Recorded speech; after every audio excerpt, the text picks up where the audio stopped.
Hi ಎಲ್ರಿಗೂ ನಮಸ್ಕಾರ, welcome to mini vlog. ಇವತ್ತು ನಾವು ಅನಿಲ್ ಬರ್ಡೇಗೆ ಅಂತೇಳಿ ಒಂದು 2 ದಿನ ಹೊರಗಡೆ ಹೋಗೋಣ ಅಂತ ಪ್ಲ್ಯಾನ್ ಮಾಡಿಕೊಂಡು ಹೋಗಿದ್ವಿ. ತುಂಬಾ ಚೆನ್ನಾಗಿತ್ತು. ಧರ್ಮಸ್ಥಳ, ಸೌತಡ್ಕ, ಹಾಗೆಯೇ ಕಟೀಲು, ದುರ್ಗಾ ಪರಮೇಶ್ವರಿ ದೇವಸ್ಥಾನ ಎಲ್ಲ ನೋಡಿಕೊಂಡು ಬಂದ್ವಿ. ನಾನು ಅನಿಲ್ ಇಬ್ಬರು ಅಷ್ಟೇ ಟ್ರಾವೆಲಿಂಗ್ ತುಂಬಾ ಇಷ್ಟಪಡ್ತೀವಿ. ಹಾಗಾಗಿ ಬರ್ಡೇ ಆಗಲಿ ಅಥವಾ ಆ್ಯನಿವರ್ಸರಿ ಆಗಲಿ ಎಲ್ಲರೂ ಹೊರಗಡೆ ಟ್ರಾವೆಲ್ ಮಾಡಿದ್ರೆ ಒಂಥರ ಖುಷಿ ಸಿಗುತ್ತೆ. ದೂರ ಎಲ್ಲೂ ಪ್ಲ್ಯಾನ್ ಮಾಡಿಲ್ಲ ಅಂದ್ರೂ ಚಿಕ್ಕದಾಗಿ ಎಲ್ಲರೂ ಪ್ಲ್ಯಾನ್ ಮಾಡಿಕೊಂಡು ಹೋಗ್ಬಿಟ್ಟು ಬರ್ತೀವಿ. ಅದೇ ಥರ ಹೋಗಿದ್ದಂಥ ಟ್ರಿಪ್ ಇದು ಕೂಡ. 2 ದಿನದ ಮಟ್ಟಿಗೆ ಹೋಗಿದ್ದು ತುಂಬಾ ಚೆನ್ನಾಗಿತ್ತು. ಫಸ್ಟ್ ಬ್ರೇಕ್ಫಾಸ್ಟ್ ಮಾಡ್ಕೊಳ್ಳೋಣ ಅಂತ ಅಯೋಧ್ಯ ಹೋಟೆಲ್ಗೆ ಹೋದ್ವಿ. ಧರ್ಮಸ್ಥಳದಲ್ಲೇ ಇರೋ ಅಂಥದ್ದು ಸಹ್ಯಾದ್ರಿ ಗೆಸ್ಟ್ ಹೌಸಲ್ಲೇ ನಾವು ರೂಮ್ನ ಮಾಡಿದಂಥದ್ದು. ಅದಾದಮೇಲೆ ಸ್ನಾನ ಮಾಡಿಕೊಂಡು ದೇವ್ರ ದರ್ಶನ ಮಾಡ್ಕೊಂಡು ಅದಾದ ನಂತರ ಸ್ವಲ್ಪ ರೈಸ್ ಬಾತು ಹಾಗೆಯೇ ಇಡ್ಲಿ ಎಲ್ಲ ತಿಂದ್ಬಿಟ್ಟು ಕೊನೆಯಲ್ಲಿ ಅನಿಲ್ ಕಾಫಿ ತೊಗೊಂಡ್ರು, ನಾನು ಮೂಸಂಬಿ ಜ್ಯೂಸ್ ತೊಗೊಂಡೆ. ಇಬ್ಬರು ಕೂಡ ಬ್ರೇಕ್ಫಾಸ್ಟ್ನ ಮುಗಿಸ್ಕೊಂಡು ಅದಾದ ನಂತರ ಗಾಡಿ ರೆಂಟಿಗೆ ತೊಗೊಂಡಿದ್ವಿ ಈ ಸರಿ. ಇದು ಒಂದು ಬೆಸ್ಟ್ ಪಾರ್ಟ್ ಅಂತಲೇ ಹೇಳ್ಬೋದು.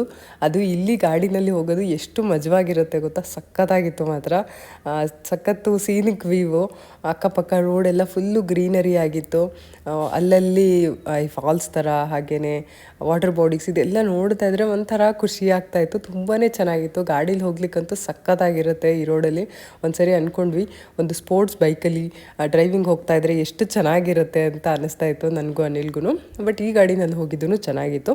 ನಾವು ಇದೇ ಇರಲಿ ಸ್ವಲ್ಪ ಲಗೇಜ್ ಎಲ್ಲ ಇಟ್ಕೊಳ್ಳೋದಕ್ಕಾಗಲಿ ಮತ್ತು ಕಂಫರ್ಟಬಲ್ ಆಗಿರುತ್ತೆ ಅಂತ ಹೇಳಿ ನಾವು ಸ್ಕೂಟಿನೇ ತೊಗೊಂಡ್ವಿ ರೆಂಟ್ಗೆ. ಚೆನ್ನಾಗಾಯಿತು ಎಲ್ಲ. ದೇವ್ರ ದರ್ಶನ ಕೂಡ ಚೆನ್ನಾಗಾಯಿತು. ಇಲ್ಲಿಂದ ನಾವಿವಾಗ ಧರ್ಮಸ್ಥಳದಿಂದ ಸೌತಡ್ಕಗೆ ಹೋಗ್ತಾ ಇದ್ವಿ. ಧರ್ಮಸ್ಥಳದಿಂದ ಸೌತಡ್ಕ ವಿನಾಯಕ ಟೆಂಪಲ್ ಒಂದು 15 ಕಿಲೋಮೀಟರ್ಸ್ ಆಗುತ್ತೆ.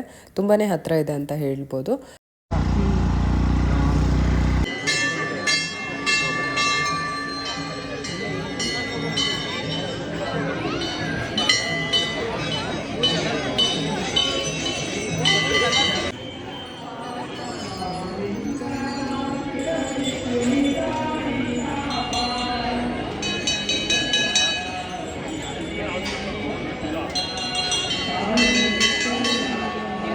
ತುಂಬಾ ರಶ್ ಇತ್ತು ಅಂತ ಹೇಳ್ಬೋದು. ತುಂಬ ಜನ ಜಾಸ್ತಿ ಇದ್ದರು, ಹಾಲಿಡೇ ಇತ್ತಲ್ವ, ಹಾಗಾಗಿ ನಾವು ಹೋಗಿದ್ದು ಕೂಡ ವೀಕೆಂಡಲ್ಲಿನೇ.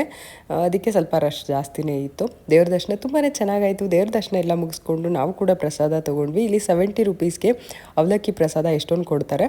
ಇದರೊಟ್ಟಿಗೆ ಇವತ್ತಿನ ವ್ಲಾಗ್ನ ಮುಗಿಸ್ತಾ ಇದ್ದೀನಿ. ಮತ್ತೆ ನಾನು ನಿಮಗೆ ಸಿಗ್ತೀನಿ ಇನ್ನೊಂದು ಹೊಸ ವಿಡಿಯೋದ ಒಟ್ಟಿಗೆ. ಬಲ್ಲ bye, see you, thank you for watching. ಈ ವಿಡಿಯೋ ಇಷ್ಟ ಆಗಿದ್ರೆ ಲೈಕ್ ಮಾಡಿ ಹಾಗೂ ಸಬ್ಸ್ಕ್ರೈಬ್ ಮಾಡ್ಕೊಂಡು ನೋಡಿ. ಬಲ್ಲ.